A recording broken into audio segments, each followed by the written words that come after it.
평안하셨습니까? 아멘. 오늘도 이 귀한 시기에 또 하늘로부터 풍성하게 은혜 받는 한 시간 되시기를 간절히 바랍니다. 오늘도 역시 열왕기하 4장에 있는 말씀에 기록을 좀 보도록 하겠습니다. 열왕기하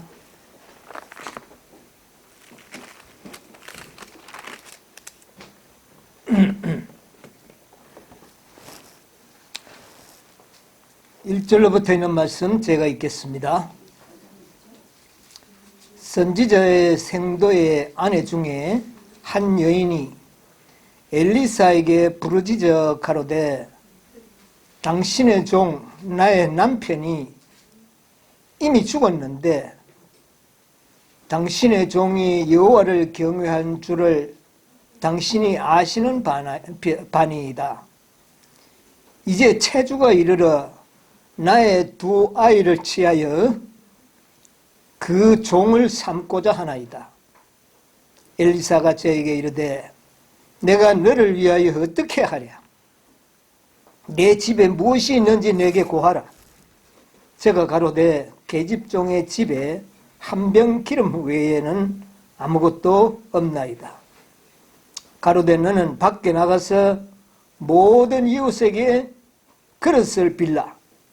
빈 그릇을 빌되 조금 빌지 말고 너는 내 두 아들과 함께 들어가서 문을 닫고 그 모든 그릇에 기름을 부어서 차는 대로 옮겨 놓으라. 여인이 물러가서 그 두 아들과 함께 문을 닫은 후에 저희는 그릇을 그에게 가져오고 그는 부었더니 그릇에 다 찬지라. 여인이 아들에게 이르되 또 그릇을 내게로 가져오라. 아들이 가로되 다른 그릇이 없나이다 하니 기름이 곧 그쳤더라. 6절까지만 읽겠습니다. 여기에 또 한 과부의 이야기가 기록이 되어 있습니다. 한 여인의 이야기가 여기 또 기록이 되어 있는데 여러분 이제 대충 짐작이 가실 겁니다. 이 엘리사의 모든 이적과 역사와 기사 중에는 그냥 하나라도 허지로 그냥 교훈만 받고 넘어가는 그런 차원의 이야기가 아닐 것이라고 하는 것이죠. 제가 요즘 부쩍이나 구속의 경륜과 결부시기에서 자꾸 말씀을 하니까 어떤 분들은 이제 좀 복음 설교 좀 들었으면 좋겠다 그렇게 생각할 수도 있습니다. 여러분 이 구속의 경륜을 확실하게 아는 것 참 중요합니다. 이것은 마치 우리의 몸의 뼈대를 형성하는 것과 같아요. 우리 뼈대가 든든하고 골격이 튼튼하면 그 사람 건강한 사람 아닙니까? 네. 뼈대는 약해가지고 이 뼈 골이 그 뭐라 그럽니까? 구멍이 뻥뻥 뚫린 거 뭐라 그래요? 골다공증 걸려놓으면 사람이 힘이 있나요? 없어요. 우리의 뼈를 든든하게 하고 골격을 든든하게 하는 것, 이것은 바로 믿음의 힘이 될 겁니다. 이것은 위기의 때에, 평소에는 별로 중요한 줄 몰라요. 그러나 위기의 때에 얼마나 이것이 중요한지를 그때 우리가 그 진가를 알게 될 겁니다.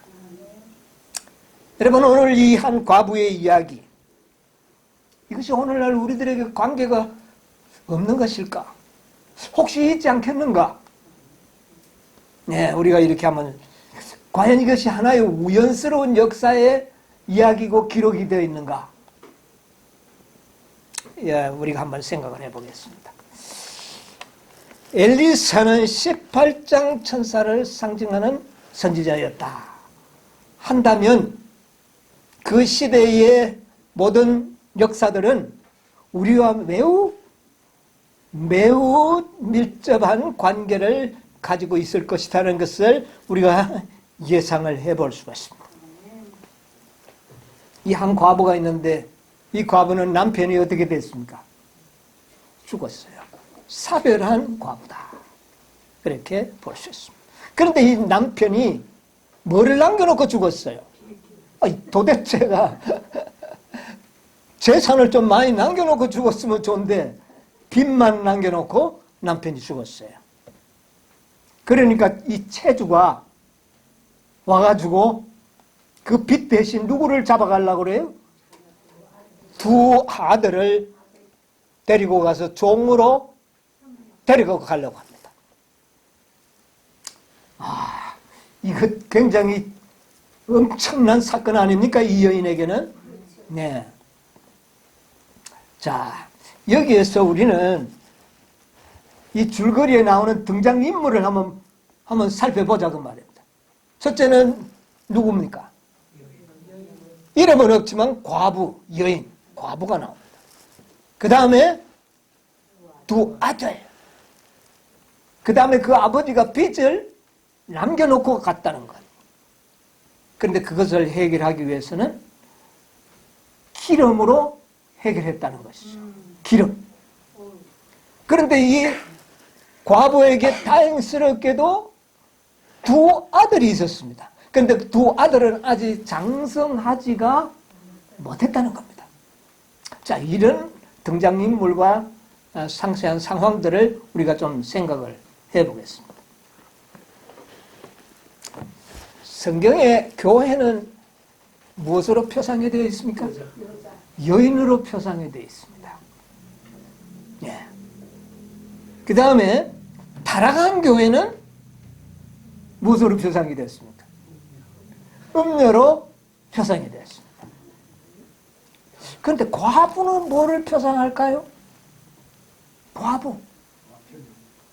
남편이 없는 과부는 자, 여인은 교회를 상징하고 음녀는 타락한 교회를 상징하는데 그럼 과부는 뭘 상징하냐고 말입니다. 여러분 연구 아직 안 해보셨죠? 그리스도 없는 교회. 그게 과부인가? 그게 문자적으로는 맞는데 영적으로 봤을 때 그건 안 맞아. 그렇죠? 여기 나오는 과부는 보니까 하나님을 어떻게 해요? 진실하게 믿는 여인이었어요. 예, 엘리사에게 가서 예수님에게 가서 기도하며 부르짖고 예수님과 아주 기도로 실험할 줄 아는 그런 과부예요. 그리고 보니까 예수님이 없다 이렇게 표현하면은 이 과부가 전혀 좀 문제가 있는 것 같아요. 그런데 이 열왕기 하 4장에 나오는 이 과부는 지금 빚쟁이가 와서 두 아들을 종으로 데려가려고 하는데 이 여인에게는 한이 맺힐까요? 안 맺힐까요? 안 맺히는 여인이에요. 이 두 아들을 잃는다는 것은 있을 수가 없는, 가문이 망하는 것이요. 또 여인에게는 희망이 없어지는 겁니다. 등불이 없어지는 겁니다. 그러니까 한이 맺히겠죠. 그러니까 엘리사에 가서 부르짖는 겁니다. 이 사건을 생각하면서 신약시대에 뭐가 기억이 납니까? 예. 누가복음 18장 1절로 8절에 나오는 한이 맺힌 여인이 맨날 누구한테 갔어요? 법관인데 가서 뭐라고 기도합니까? 뭐라고 요청합니까? 나의 원한을 풀어주소서. 그런데 법관이 어떻게 하죠? 이거 뭐 돈도 없는 여자가 와서 맨날 이야기하는데 그것을 무시하나. 나중에 어떻게 해요? 그 여인의 강청함을 이기지 못하여 그 원한을 풀어줬다는. 그런데 이 여인은 무슨 원한이 있는지를 모르겠어요. 기록이 없어. 누가복음 18장에 보면 이 여인이 원한이 있는 것은 사실인데 어떤 원한이 있는지 아무것도 없어요. 내용이 없어. 그런데 열왕기 4장에 보니까 어떤 원한이 있어요? 예, 빚도 중요하지만 아들을 빚이 있어도 아들만 안 잡아가면 희망이 있고 등불이 꺼지지 않겠는데 지금 이 아들을 어떻게 해요? 종으로 데려간다. 이것은 과부에게 아주 한맺힌 이야기가 되겠죠. 예, 예. 그래서 이것을 우리가 한번 생각을 해보겠습니다. 자, 이 과부는 무엇을 상징하는가?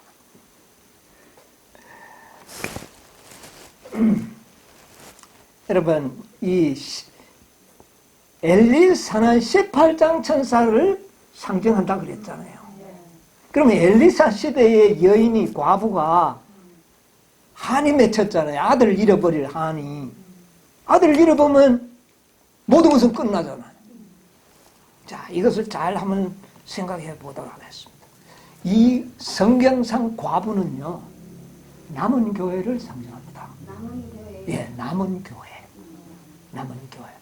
자, 여기 실물 교훈에 보면 이런 말씀이 있습니다. 실물 교훈 164쪽에 보면 그리스도께서는 당신의 재림 직전에 있을 언제요? 시절을 잘 보세요. 재림 직전에 있을 형편과 당신을 따르는 자들이 겪어야 할 위기에 대하여 말씀하고 계셨다. 이 누가복음 18장의 그 과부의 이야기는 바로 재림 직전에 하나님 그리스도를 따르는 백성들이 당할 위기를 이야기하고 있다고 했어요. 그러면 재림 직전에 예수님을 따르는 무리들은 남은 교회 맞습니까? 남은 교회죠. 직전에. 네. 자, 특히 그 시대에 가여 그분께서는 사람들로 항상 그러나 기도하고 낭망치 말아야 할 것을 비유로 말씀하시면서 한 맺힌 여인을 이야기했는데, 그 다음에 165쪽에 보면 재판관에게 공평한 판결을 호소한 이 여인은 남편과 사별한 과부였다. 자, 그러면 이 남은 무리가 남편과 사별한 과부로 어떻게 해요? 표상된 겁니다. 왜? 이 누가복음 18장에 나오는 이 여인은 사별한 과부. 네. 그런데 이들이 재림 직전에 있을 하나님의 남은 백성들을 상징한다. 그러면 이 과부는 누구를 상징하는 겁니까? 남은 교회. 남은 교회. 자, 여러분, 교회는 여인을 상징을 했고, 음녀는 타락한 교회를 상징했고, 과부는 성경에 나오는 과부입니다. 성경에 나오는 이 열왕기하 4장과 누가복음 18장에 나오는 이 여인은 이 지상 재림 직전에 있을 남은 교회를 상징한다. 그 말입니다. 자, 그러면 왜 과부로 상징되었는가? 여러분, 과부는 어떤 상태에 있는 사람을 말합니까? 예, 물론 그거는 실제적인 남편이 없는 거죠. 그런데 과부가 어떤 사람이냐 그 말이에요. 의지하고 기댈 만한. 예, 과부의 특성은 남편이 없어도 뭐 먹고 살기 아무 문제가 없다면까지 문제될 게 없죠. 과부가 불쌍할 게 없습니다. 성경에서 과부 고아를 이야기하는 것은 의지할 것 없고 살아갈 방도가 없는 사람들을 일컬을 때 과부와 고아들을 이야기한 겁니다. 그럼 이 과부라는 것은 의지할 곳이 없는 사람. 이 땅에서 의지할 곳이 없는. 그러니까 남은 교회는 이 땅에서 의지할 곳이 없는 사람들의 모임이다 그 말입니다. 뭔 말인지 아세요? 그러니까 뭡니까 이들이? 과부예요. 과부예요. 의지할 곳이 없어요. 예? 예. 자, 그래서 마치 이들은 사별한 과부의 처지에 놓인 자들을 남은 교회의 처지로 비교한 것입니다, 여러분. 그런데 여기에 중요한 것은 보세요. 이 과부가 있고 과부에게는 두 아들이 있었다는 겁니다. 그런데 과부와 두 아들이 기름을 만들어내 가지고 빚을 어떻게 합니까?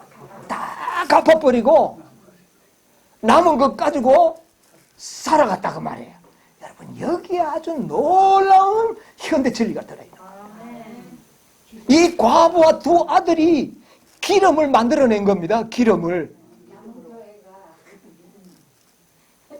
이 하나의 과부와 두 아들이 기름을 만들어가지고 빚을 다 갚아버린 거예요. 그리고 나머지 기름으로는 또 자기들이 생활하고 살아갔다는 겁니다. 아, 여기에 참 중요한 거예요. 여러분, 남은 교회가 누굽니까? 이 땅에 남은 교회가 어느 교회입니까? 14만 4천. 예, 14만 4천인들을 남은 교회라 그랬지 않습니까? 예, 어떤 조직체를 말하는 것이 아니죠. 예, 남은 교회는, 승리한 남은 교회는 바로 14만 4천입니다. 사도행전 590페이지 가운데 보면 이런 말씀이 있죠. 거룩한 이상 가운데서 선지자는 하나님의 남은 교회의 최후의 승리를 보았다.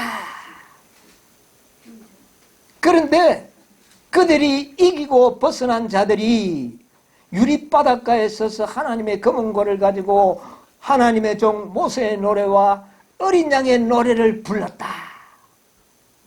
그리고 또 보니 보라, 어린 양이 시온산에 섰고 그와 함께 14만 4천이 썼는데 그 이마에 어린 양의 이름과 그 아버지의 이름이 쓴 것이 있더라. 그러니까 이 남은 무리는 14만 4천 무리들을 통칭하여 남은 교회라 그런 것입니다. 예, 교회에서 남은 무리 나와서 최후의 남은 교회는 승리하겠다는 거예요. 그 승리한 무리가 누구예요? 14만 4천. 그런데 그들이 과부로 표상되었단 말입니다. 아, 이게 도대체 어떻게 된 일이냐? 그런데 두 아들이 있는데 두 아들이 아직 어리더라. 어린 아들이에요. 참 재미있는 아주 역사입니다. 왜 이들이 의지할 곳 없는 과부와 같은 신세가 되었느냐가 말이에요. 14만 4천 무리들이 14만 4천 무리들이 의지할 곳이 없는 과부 같은 신세. 자, 우리 성경 하나 찾아보겠습니다. 이사야 11장 12절. 이사야 11장 12절. 이 과부가 어떻게 탄생되는지를 한번 보겠습니다. 여호와께서 열방을 향하여 기후를 세우시고 이스라엘이 쫓긴 자를 모으시며 땅 사방에서 유다에 이산한 자를 모으시리니. 자, 여기 보니까 여호와께서 열방을 향하여 표대를 세우시고 이스라엘의 어떤 자요? 쫓긴 자. 그리고 자, 이스라엘에게서는 쫓겨나왔고 그 다음에요. 유다에게서는 이산한 자를 모으리니. 여러분, 예, 자, 쫓긴 자와 이산한 자를 모은 사람들이, 그 모인 사람들이 14만 4천들. 자, 이거 역사적으로 어떻게 적용이 되느냐 하면 1844년 당시에 보세요. 세 천사의 기별이 주어지고 그 다음에 셋째 천사의 기별이 주어질 때에 이스라엘에서 쫓긴 자들이 있었어요, 없어요? 이스라엘이라는 하나님의 백성을 이야기합니다. 그러면 1844년 당시에 하나님의 교회는 어느 교회들이에요? 개신교, 율법 교회들 아닙니까? 거기서 기별을 전하다가 이들이 어떻게 했어요? 이들이 이스라엘에서 쫓긴 자들이에요. 이스라엘에서 쫓긴 자들. 그래서 그들은 쫓겨나와서 말씀을 연구하다 보니까 몇째 천사를 기억하게 발견했죠? 셋째 천사의 기별을 발견한 거예요. 셋째 천사의 기별을 발견하고 그 기별을 믿고 구원 얻는 자들은 어디에 들어갑니까? 14만 4천에 들어가잖아요. 그래서 이제 뭐가 생겨납니까? 이 지상에서의 마지막 남은 교회가 이렇게 생겨나게 쫓긴 자들로 말미암아 생겨난다고 말입니다. 아시겠어요? 자, 그런데 유다에게서는 이산한 가족들이 모일 것이다. 자, 쫓겨나와서 살다가 보니까 두 무리로 어떻게 되어버렸습니까? 분리가 됐잖아요. 분리가 되고 난 다음에 개신교에서 가만 보니 쫓겨나간 사람 보니 저들이 옳은 것 같아요. 그래서 아니다. 우리 안식을 지키는 게 맞겠다.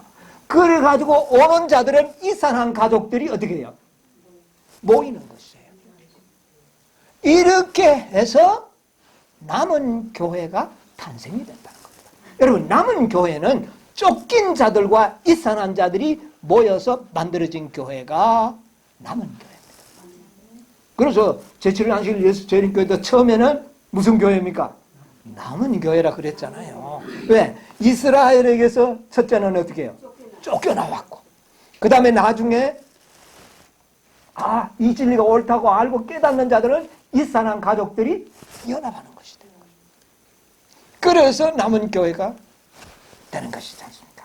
근데 이 일을 하나님께서 경영하셨다 그 말입니다. 내가 이스라엘에서 쫓겨난 자를 모을 것이며 유다의 이산한 자를 어떻게 하겠다? 모으겠다. 그래서 남은 교회가 이 땅에 존재하게 되는 겁니다. 그래서 남은 교회는 언제부터 존재하게 됐습니까? 1844년부터 이 땅에 하나님의 남은 교회가 존재하게 된 겁니다.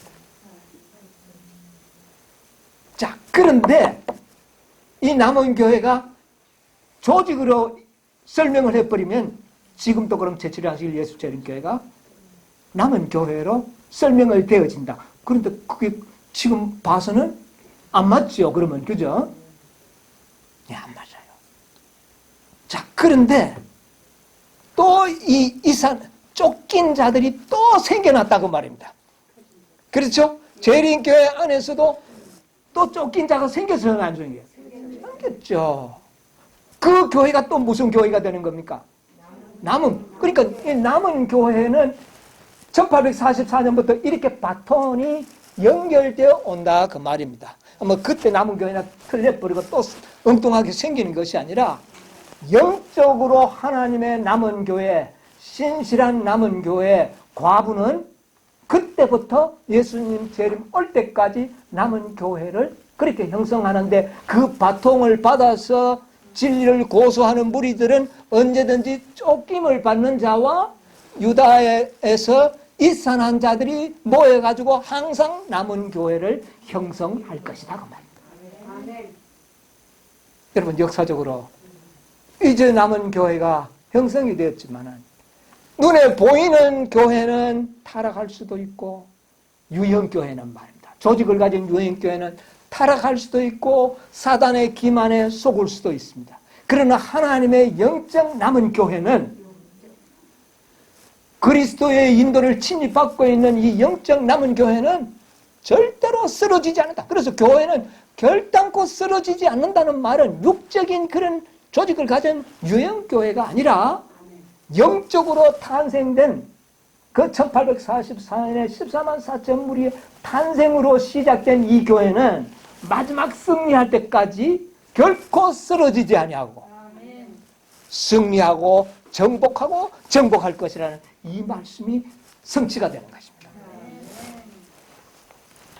여러분, 그래서 이 사단은 1844년에 생겨난 그 육적 남은 교회가 무슨 상태로 빠져버렸습니까? 라오디게아 상태로 빠져버렸어요. 그러니까 하나님께서는 거기에서 또 기별을 보내서 불러내죠. 그러니까 또 어떤 무리가 나왔습니까? 쫓긴 무리가 나오는 겁니다. 이 성경 말씀을 그대로 인용해야 돼요. 쫓긴 무리. 자, 여기 보세요. 이사야 66장 5절에 있는 말씀. 이 예언은 언제든지 정확하게 성취됩니다. 66장 5절. 여호와의 말씀을 인하여 떠는 자들아 그 말씀을 들을지어다. 이르시되 너희 형제가 너희를 미워하며 내 이름을 인하여 너희를 어떻게 해요? 쫓아내며 이르기를 여호와께서는 영광을 나타내사 너희 기쁨을 우리에게 보이시기를 원하노라 하였으나 그들은 수치를 당하리라 하셨느니라. 쫓아낸 그들은 어떻게 해요? 수치를 당할 것이다. 그런데 쫓아낼 때 어떻게 쫓아낸다 그랬어요? 하나님의 영광을 나타내기 위하여 어떻게 한다? 쫓아냈다. 언제든지 이유는 그래요. 그런데 그 쫓겨난 자들을 쫓아낸 자들은 하나님 앞에 어떻게 하리라? 수치를 당할 것이라. 자, 이런 역사가 우리 시대에도 일어났다고 말입니다. 1844년부터 이 재림이 올 때까지 이런 역사가 반복하여 일어날 것을 선지자는 예언하는 것입니다. 그 예언이 시대의 소망 가운데 보면 이렇게 기록되어 있어요. 자, 사내들이는 이게 시대의 소망 232페이지에 있는 말씀인데 232쪽 232 사내들이는 그리스도의 기별을 거절하고 오히려 그를 죽이려고 열중하였다. 자, 이것은 예루살렘 교회를 이야기하죠. 예, 예루살렘의 지도자들이 예수님의 기별을 거절하면서 예수를 죽이려고 했다.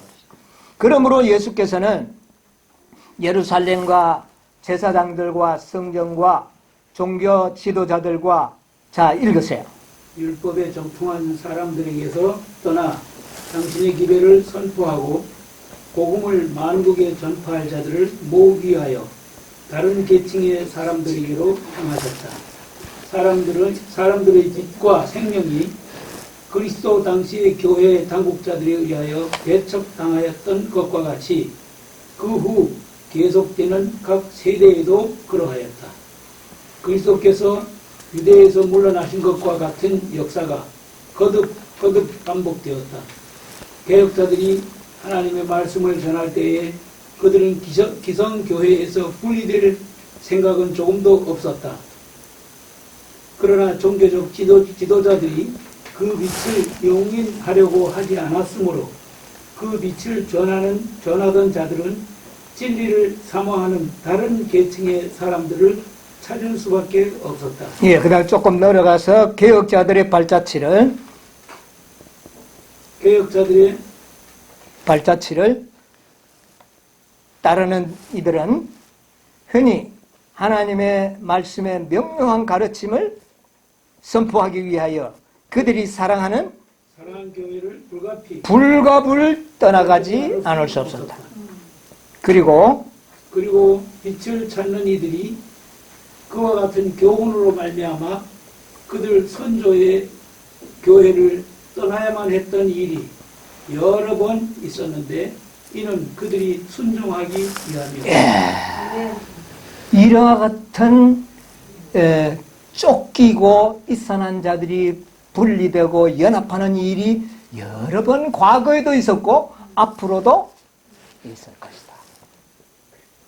그래서 남은 교회는 과부로 표상되는데 최초로 교회로부터 처음 쫓겨나온 자들은 이 세상에서 그 무리들은 의지할 데가 없었다고. 이산한 가족들이 모일 때는 가족을 만나는 거니까 그래도 좀 나아요. 그러나 최초로 쫓겨나오는 자들은 어디 소속되는 것이 아니고 연합하는 것이 아니고 따로 교회로부터 분리되어 존재해야 하는 거예요. 그러므로 아내가 남편이 있을 때 남편을 의지하듯이 교인들은 하나님은 보이지 않지만 보이는 교회를 아주 철석같이 의지하고 살아온다고 말입니다. 그런데 쫓겨나온 자들은 어떻습니까? 전혀 의지할 곳이 없는 거예요. 그러므로 그를 과부로 표상된다고 합니다. 의지할 곳이 없어요. 교회를 의지할 수가 없으니까. 이런 일들이 일어날 것이다. 여러분, 빚이 있어서 이 두 아들이 종이 될 뻔했잖아요. 그게 무슨 빚일까요? 무슨 빚일까요? 여러분, 이 아담이 죄를 지음으로 말미암아 이 죄는 빚입니다. 예언시는 이 죄를 빚으로 상징했습니다. 자, 부조와 선지자 65쪽에 있는 말씀을 읽어드릴게요. 천사들은 그들의 사령관의 발 앞에 부복하여 그들이 사람을 위하여 희생이 되겠다고 제안하였다. 천사들이 인간을 대신해서 죽겠다고 했다. 그러나 천사의 생명은 죄의 빚을 갚을 수 없었다. 그래서 우리들이 갚아야 할 빚은 뭡니까? 죄의 빚을 갚아야 되는 겁니다. 이건 우리가 갚을 수 있나요? 갚을 수 없어요. 이것을 누구만이 갚을 수 있다? 이것은 우리 사람을 창조하신 그분께서만을 속량할 수 있다는 것입니다. 살아남는 이들 48쪽에 보면 이런 말씀이 있습니다. 아담은 한 천사의 생명으로는 죄의 빚을 갚을 수 없다는 것을 들어서 알게 되었다. 누가요? 아담이. 그래서 그는 그리스도 앞에 부복하고 울며 통곡한 겁니다.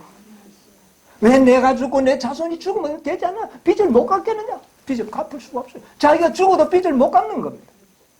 누구만이 빚을 갚을 수 있어요? 창조주만이죠.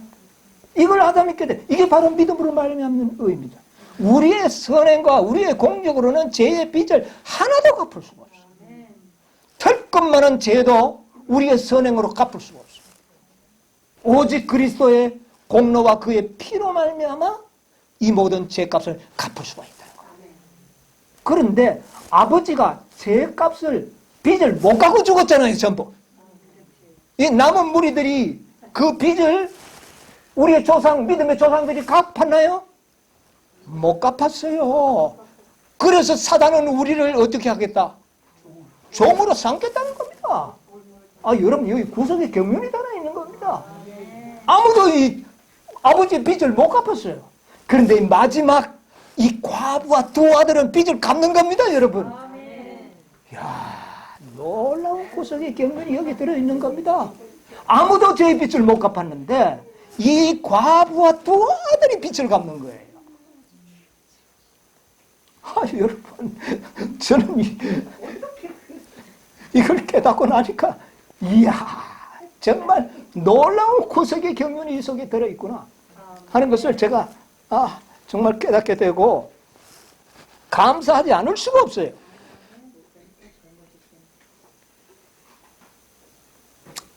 시간이 없기 때문에 이거 연애 씨는 좀 읽지 않고 설명만 좀 드리겠습니다. 자, 그래서 우리가 지금 모두가 죄의 빚을 지고 있는 사람들인데 이 과부와 두 아들이 죄의 빚을 갚아요. 그런데 뭐를 통하여 갚습니까? 한 병의 기름이 있었어. 이 기름을 통하여 많은 기름을 만들어가지고 그 기름을 팔아가지고 그 빚을 어떻게 해요? 갚는 거예요. 여러분, 우리가 앞으로 늦은 빚 성령을 받게 되면 그 기름으로 죄의 빚을 우리가 갚을 수가 있어요. 이게 구속의 경륜입니다. 예, 예. 자, 13만 4천인들이 남은 무리라고 그랬잖아요. 그런데 이 두 아들은 아직 어린 아들들이었어요. 그런데 이 어린 아들은 반드시 이 재림 직전에 남은 교회는 가버렸는데 이 어린 두 아들은 반드시 예수님의 재림을 살아서 맞이할 수 있는 나이들이에요. 그렇잖아요? 과부는 죽을 수 있어요. 그러나 이 아들은 분명히 재림을 맞이할 수 있는 사람이에요. 여러분, 셋째 천사의 기별부터 남은 교회는 형성이 됐습니다. 그러나 18장에 들어와서 18장에 두 아들이 있었듯이 18장 천사가 두 천사의 존재가 있다는 것을 우리가 발견하잖아요. 이 두 기별자들을 이 기별을 받고 깨달은 자들은 아직은 우리가 어립니다. 아직 우리 장성하지 않았어요. 우리 아직 어리죠? 그래서 우리가 빚을 갚을 길이 없어요. 빈 그릇을 가져와서 기름을 만들어야 되는데 이거 다음 안식일에 한번 더 시간 쓰려고 그래요. 어린 아들이에요. 힘이 없다는 거죠. 18장 천사가 두 아들의 비교가 되는 것입니다. 아직 어려. 갚을 능력이 없어요. 그런데 언제 장성할까요? 언제쯤 되면 장성할까요? 일요일 법령 통과하고 늦은 성령 받고 나면 장성할까요? 네, 그때는 장성한 겁니다. 그때에 기름을 팔아가지고 빚을 어떻게 합니까? 다 갚아버려요. 여러분, 큰 해침을 통하여 이 땅의 구속 사업을 완전히 완성시키고 나머지 남은 기름으로 자기 생활했잖아요. 나머지 남은 기름으로 실제 통과하게 될 거예요. 야곱의 환란 통과할 거예요. 늦은 비를 받지 않으면은 야곱의 환란을 통과할 수가 없습니다. 늦은 비 성령을 통하여 빚을 갚을 수가 있어요. 왜 빚을 갚느냐? 우리의 생에서 죄가 끝나기 때문에 갚습니다. 네. 우리의 생에서 죄가 끝나기 때문에 빚을 갚는 거예요. 왜? 사단은 아무도 하나님의 율법을 지킬 수가 없다고 이야기를 했어요. 네. 아무도 지킬 수 없다. 그런데 지금까지 한 명도 지킨 사람이 없었어요. 심지어 누구까지도. 모세까지도. 모세도 예수님께서 부활시켜 하늘을 데려가려 하니까 사단이 이자는 나의 종이라고 물고 늘어들어졌잖아요. 그러니까 예수님께서 권세로 일으켜서 데려가 버렸어요. 그거는 사단과 논쟁 안 했습니다. 그냥 권세로 네가 무슨 상관이냐? 내 할 일 한다고 하고 데려가 버린 거예요. 그러나 사단은 하나님 말이지 독재를 하고 공의롭지 못하고 지금 계속 참소하고 있는 겁니다. 아브라함도 그렇고 모세도 그렇고 다 그래요. 그런데 누구에게서 죄가 끝나는 겁니까? 14만 4천인들에게서 죄가 끝이 났고 아무런 중보자와 아무런 도움이 없는 상태에서 7재앙을 믿음으로 통과해서 승리를 했을 때에 인간도 하나님의 율법을 지킬 수 있다. 빚을 갚을 수 있는 거예요. 그래서 이 레위기서에 보면 여러분 기억하시죠? 레위기서에 보면 레위인들은 이스라엘 백성들을 뭐하는 자들이다? 속량할 것이라고 그러죠. 똑같은 사람이 사람을 속량한다. 대속한다는 말입니다. 여러분 이 성경절 한번 읽고 갑시다. 이게 중요하기 때문에. 민수기 8장 19절 보세요.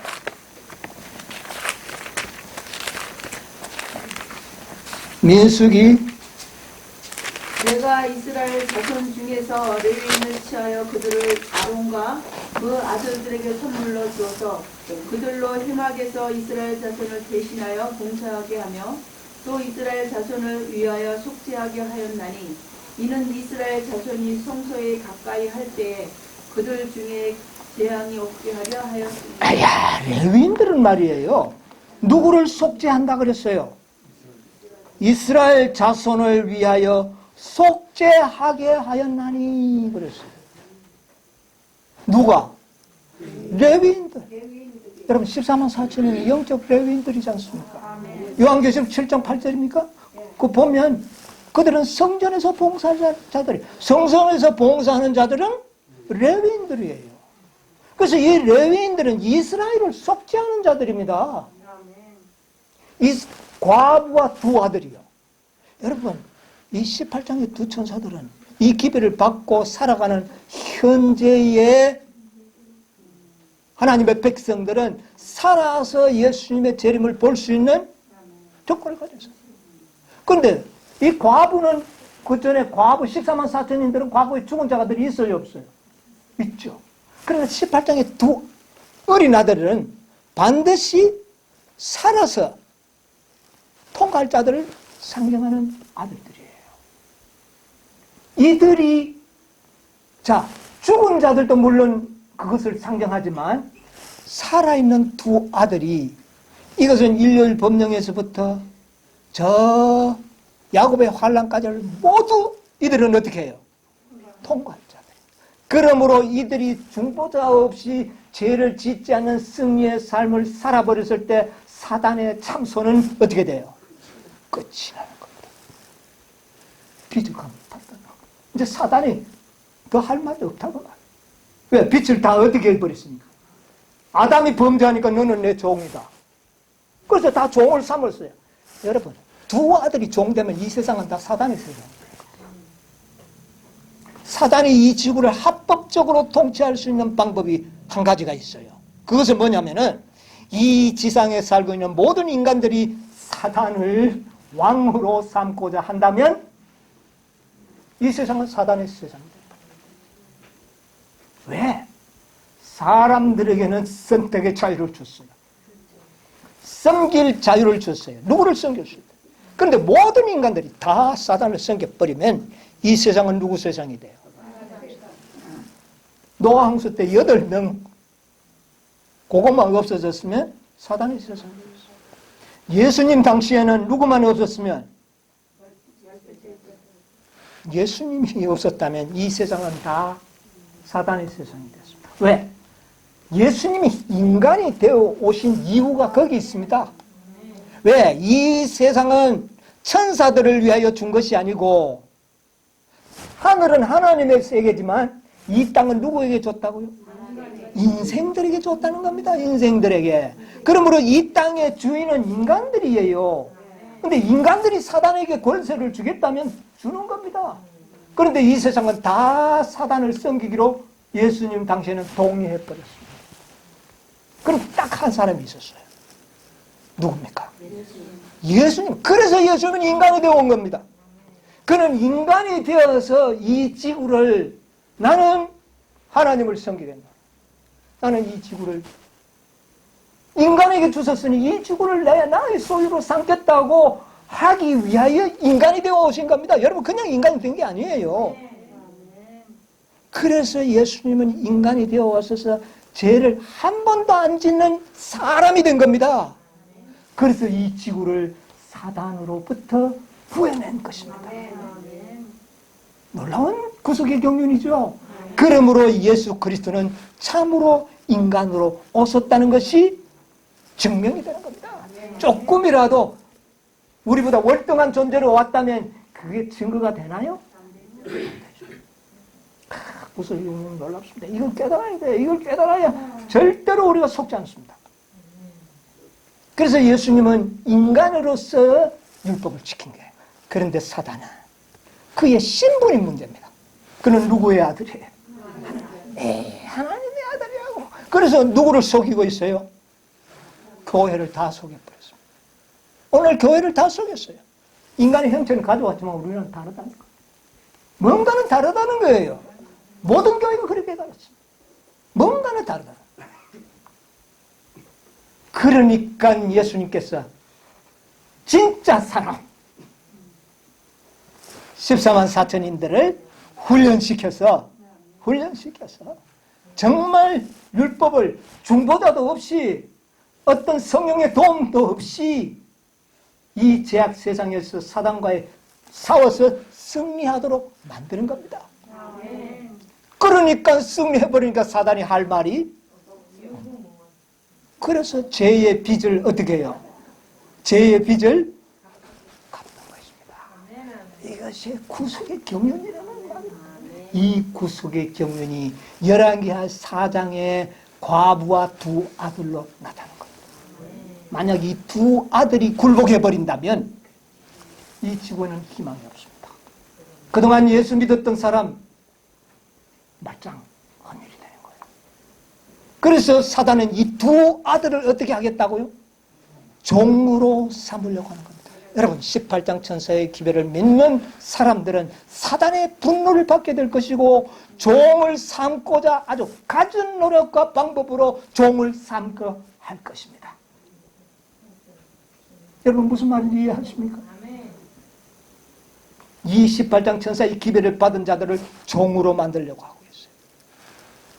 그런데 이 구속의 경륜을 모른다면 아이고 꼭 14만 4천에 들어가야 되나? 막 그다 머리로 구원받지. 이렇게 될까요? 안 될까요? 그러면 죄의 빚을 갚을 수 있어요? 그러다면 누구의 종이 됩니까?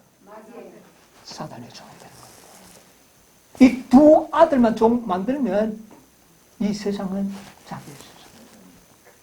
그런데 이 과부와 이 두 아들이 잘 협력해서 아들은 빈 그릇 빌려오고 기름 붓고 이 세 부자가 모자가 죄의 빚을 갚는 거예요. 이게 구속의 경륜입니다. 그런데 중요한 것은 빚을 갚았다는 것입니다. 갚았다는 것입니다. 그런데 이 세상에는 과부가 되기를 싫어해요.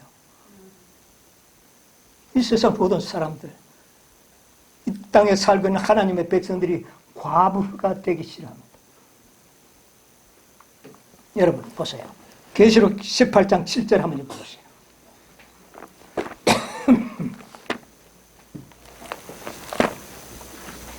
18장 7절. 그가 어떻게 자기를 영화롭게 하였으며 사치하였든지 그만큼 고난과 애통으로 갚아주라.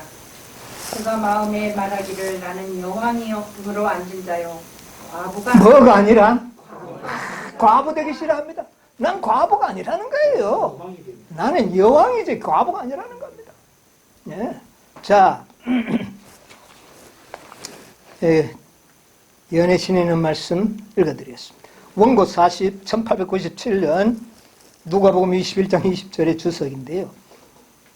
예수께서 세상의 끝에 관하여 말씀하신 후에 그는 예루살렘으로 돌아오셨다.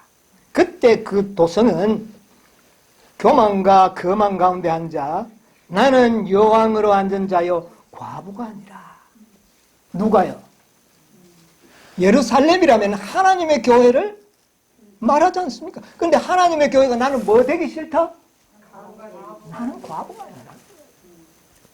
오늘날 이 세상의 모든 교회들이 나는 뭐가 아니라는 겁니다. 난 과부 되기 싫어. 왜 많은 사람들이 진리를 깨닫고도 진리에 오지 못합니까? 과부가 되기 싫어서. 진리는 맞는데. 자, 또 보세요. 과부가 아니라 결단코 애통을 당하지 아니하리라. 교회 떠나면 안 된다는 거죠. 자, 또 보세요. 대쟁투 17페이지, 17쪽.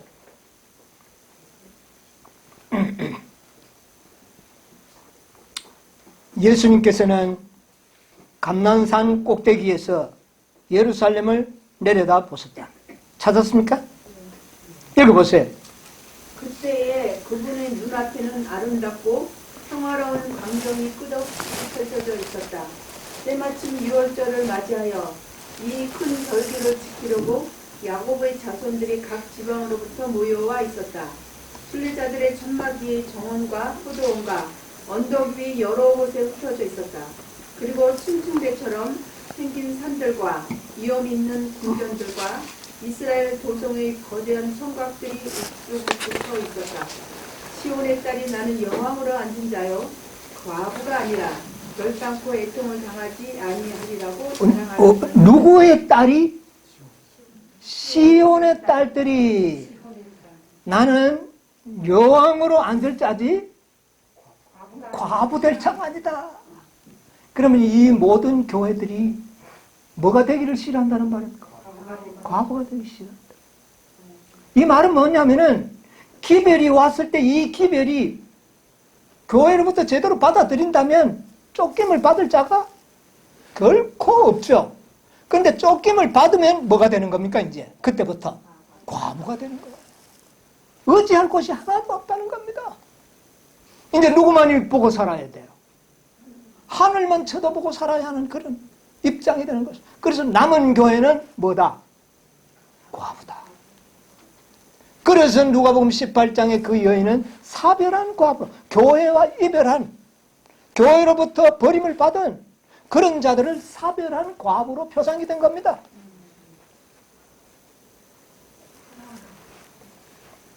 애통을 당하지 아니라고 자랑하는 듯 하였다. 기별을 거절한 교회들은 과부가 아니에요. 그들은 다 자기가 뭐가 되겠다고 그래요? 여왕. 자기 교회를 통하여 이 구속사업 마칠 줄 안다고요. 그러면서 기별 받은 자들을 어떻게 했어요? 쫓아내버렸어. 그래서 이스라엘에서 쫓긴 자. 그런데 하나님께서는 고들을 모아가지고 당신의 사업하겠다는 거예요. 그들이 남은 교회예요. 그 역사는 이 순간까지 이어져 오는 겁니다. 네. 모든 교회는, 조직을 가진 모든 교회는 과부가 아니요. 자기는 뭐라고요? 여왕. 이 땅에서 구속사업을 성공적으로 마칠 교회라고 믿고 있다는 겁니다. 그러나 하나님께서는 그들은 수치를 당하리라. 그들은 기름을 모을 수가 없어요.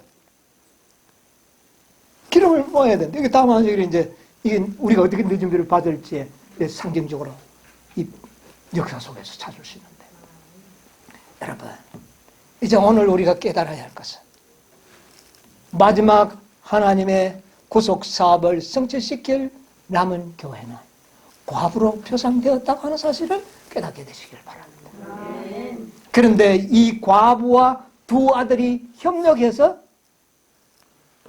기름을 만들어서 빚을 갚았다. 여러분, 14만 4천 무리들, 특히 계시록 18장 천사를 통하여 기회를 받고 준비된 마지막 준비된 인부리들이 죄의 빚을 어떻게 해요? 갚을 것이라는 것입니다. 이게 구속의 경륜. 여러분, 죄의 빚을 갚기를 원하십니까? 이스라엘을 속죄할 사람들이 되시기 바랍니다. 우리가 죄의 빚을 갚으면 허다한 무리들을 부활시킬 때 사단은 아무 말도 할 수 없어. 이거 모두가 다 모세 같은 사람도 참수하던 사람이 우평강도를 살려도 사단은 할 말이 없다.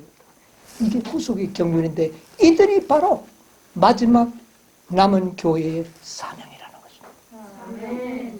여러분, 사명의식에 투철한 사람들이 되시기 바랍니다. 모세는 그래서 자기 사명에 얼마나 충전했는지 내 이름을 하늘 생명책에서 어떻게 해요? 지어버리더라도 이 백성은 하나님 버리시면 안 됩니다. 이게 뭐를 알고 있었기 때문에? 자신의 사명을 알고 있었기 때문에. 구속의 사명을 완성시키는 자들로서의 사명감에 투철했어. 정말 우리의 믿음이 굳건한 믿음이 되어서 죄의 빚을 갚을 수 있는 그런 놀라운 역사를 이루는 여러분 제가 되기를 간절히 바라면서 말씀을 마치겠습니다.